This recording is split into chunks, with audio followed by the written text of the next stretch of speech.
Hi everyone, it's Kendall here, and what I have for you today is week number 15 of our Grandma's Kitchen Sew-Along, which is hosted by Pat Sloan over at her website, ilovetomakequilts.com. If you haven't done so already, jump over to Pat's website, download this week's free pattern, come back here, and I'll show you how I do it.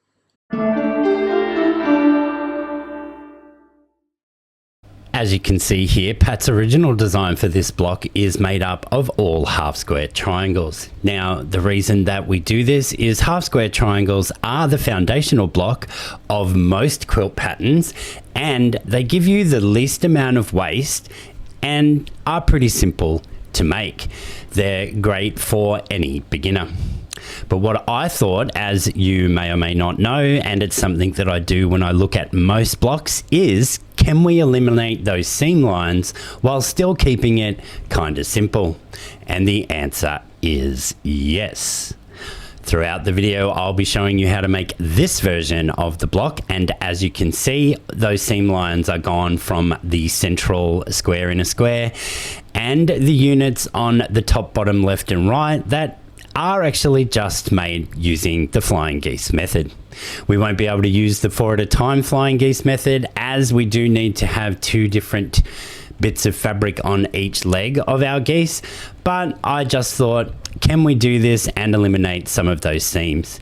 Now, in doing that, it has made my version of this block a more intermediate, I guess, because those square on points and flying geese are a little bit more of an involved technique, but they're also really quite simple, and I'm going to show you how. In the description box below, you will find my alternate cutting sheet for this week's block using the method I am going to show you in this video, and that is what all my pieces and parts on the cutting mat are for. If you are choosing to make it with all of the half square triangles, that is 100% a-okay, and that is actually where we're going to start with this week's tutorial on how to make those half square triangles, and then you would just apply that throughout the rest of your block. So to do that, we need our D and E fabrics, which are our 2 medium fabrics, and we are going to make the half square triangles. So on the wrong side of 2 of our squares here, we will draw a diagonal line corner to corner. We'll then match that right sides together with our matching square size in the other medium print, and take that to the machine and stitch 1/4 inch on each side of our drawn line. Once we've done that, I like to give them a press first to set those stitches down and ease any distortion that may have been caused by sewing across the bias. We'll then cut these in half along our drawn line, and then take them back to the pressing mat and press all of them to the darker of the 2 fabrics.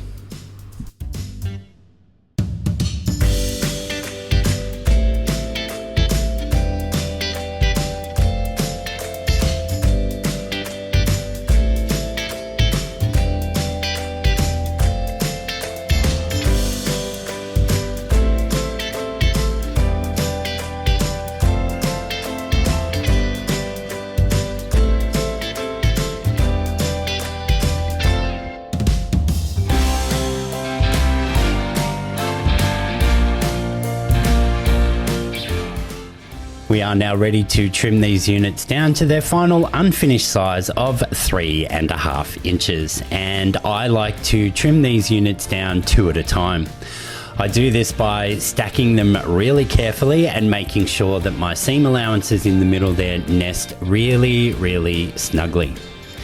I then pull in my 6.5 inch Creative Grids ruler, and I take the 45-degree line from that ruler and I place it along my stitching line. I make sure that there is enough fabric outside our trim down measurement of 3.5 inches outside the ruler on all 4 sides, and that includes underneath the ruler, as you can see here. Once we're satisfied that we are going to get a nice trim, we'll trim away those first 2 sides. We'll then very carefully rotate this unit around. You could use a rotating mat at this point. I just always forget that I have one. And now we just simply line up our 3.5 inches on those freshly cut sides, making sure our diagonal line is still along our stitching, and we trim away those final 2 sides. You can use whichever method you prefer for trimming down these half square triangles. You could even use a different method to make them, such as the triangle paper, AccuQuilt, however you fancy. This is just how I make my half square triangles, and yeah, you don't always have to do what I do. Now, if you are following along the original pattern, you would continue making half square triangles in this vein until you had all 16 of them done. But as I said, because I'm eliminating some of those seam lines from this point forward, we will be following different methods for the remaining units needed for this block.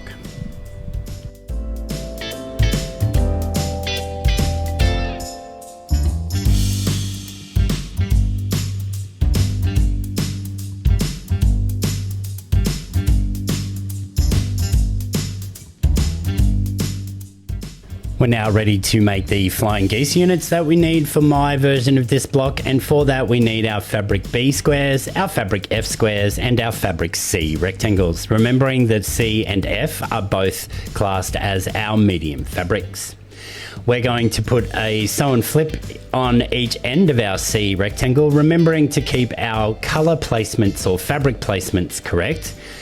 In that, we're going to start with our C rectangle horizontally on the table in front of us. That is the long side towards your tummy.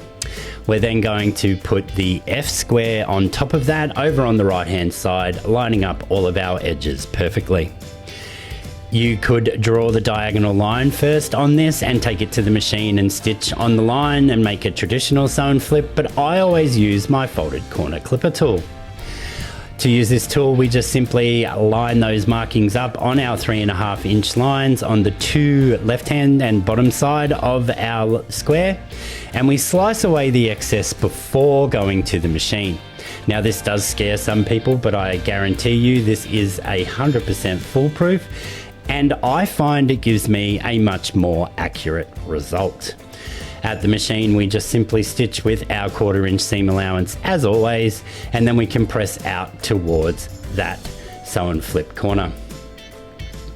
This is where I do fall into a problem a little bit later, as with my original half square triangles, I should have pressed them towards the yellow rather than the orange to allow our corners to nest when we come to final block construction.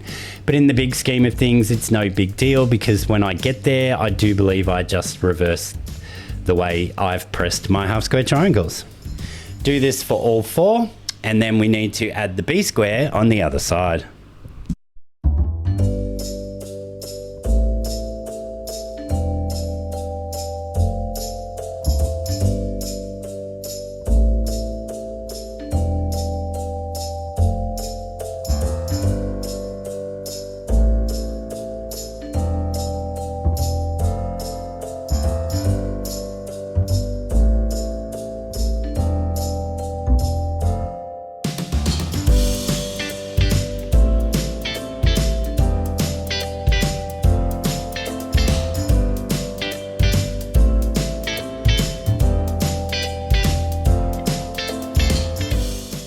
We're now ready to add our B light fabric to the other end of this flying geese unit, and to do that we just have the unit vertically on the table in front of us, which is the short edge towards your tummy, and we repeat exactly the same steps for all 4 of these.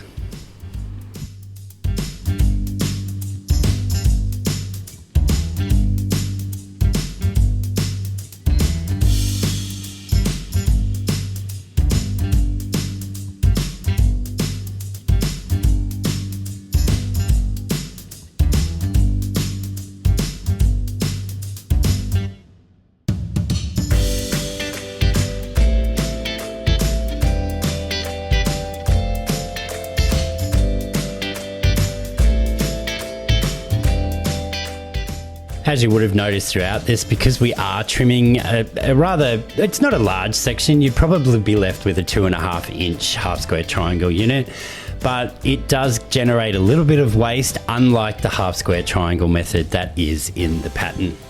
Now for our center block, we'll bring in our last remaining pieces that we haven't sewn yet, our large A square and our G dark fabrics.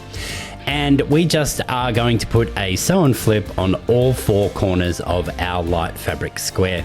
We're going to do that in exactly the same way as we have been with all of our other pieces. Now you will notice here that sometimes I don't always line this tool up exactly as required, and that's just because all we're aiming for here is to make sure we have our 1/4 inch to sew along to maintain the integrity of our original size. So sometimes I just make sure that that diagonal or the 1/4 inch mark on the folded corner clipper tool is actually going corner to corner, as you can see me doing here. You would have noticed as well, if you were paying attention throughout the fast forwarding in the previous clip, that you can actually do this with a standard quilting ruler just by using the 1/4 inch mark. So you don't actually need to have the folded corner clipper tool, but I can tell you it is my #1 most used tool in my sewing studio.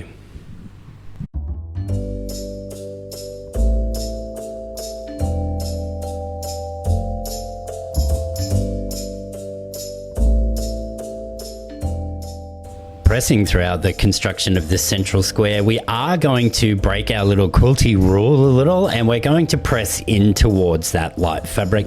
This will allow us to nest these intersections when we come to join those flying geese units to the outside of this block.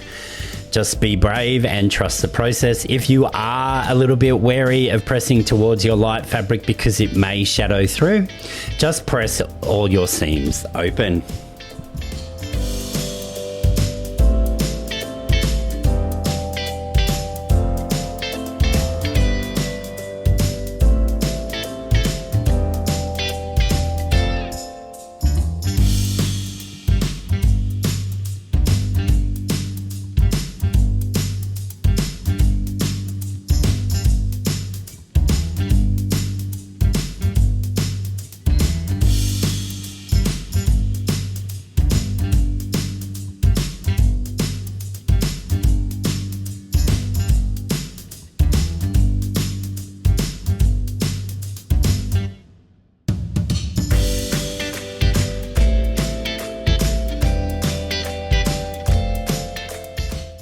You will notice here in a moment that I didn't get this center square perfect. It is a little bit wonky bonky, but I'm okay with that because I can make up for any mishaps in my seam allowance when I come to do this final construction.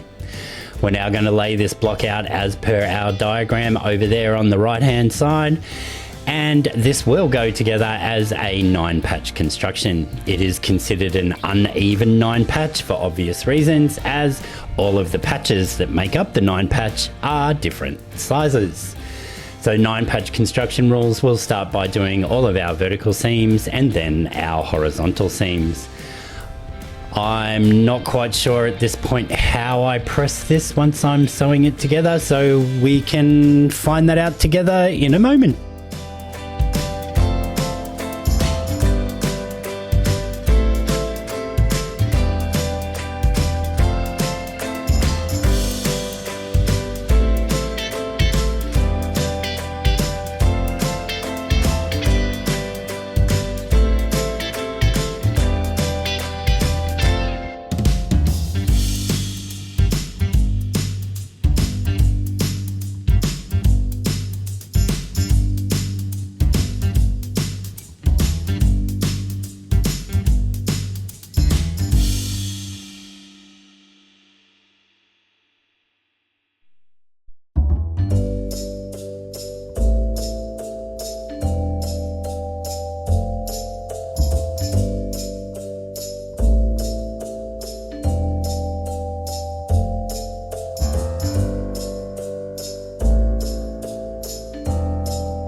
You would have seen there throughout that I did actually clip into my seam allowances to move them in the opposite direction. As I pointed out before, I should have pressed those half square triangles originally towards the yellow fabric in place of the orange, but I didn't really think that far ahead.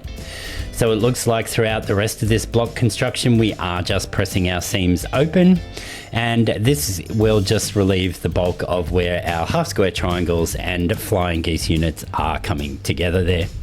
You could choose to still press this to one side and then making sure that the ones in the next row below are pressed in the other direction so that they nest for the horizontal seams, but then you will need to spin those seam intersections to get them as flat as possible. So as with all quilting, there's no hard and fast rule for pressing. You could press all of your seam allowances open, or you could be like me and you just do it on the fly.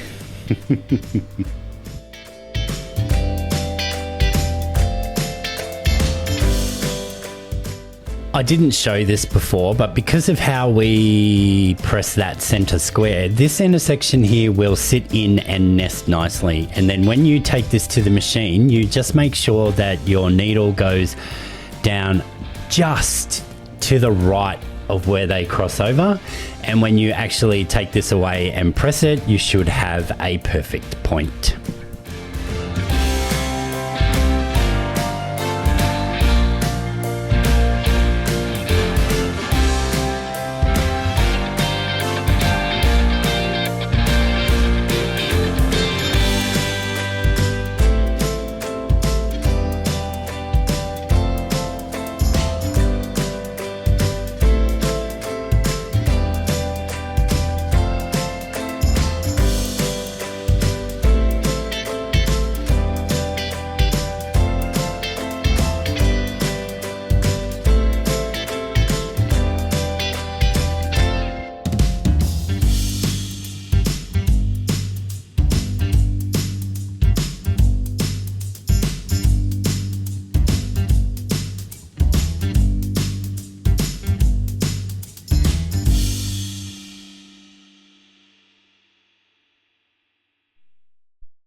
And after one final press, our block for this week is done. I do hope you give my method a try. Never be afraid to try different things, but as I said, using the half square triangles does give you the least amount of waste and keeps the block very beginner friendly.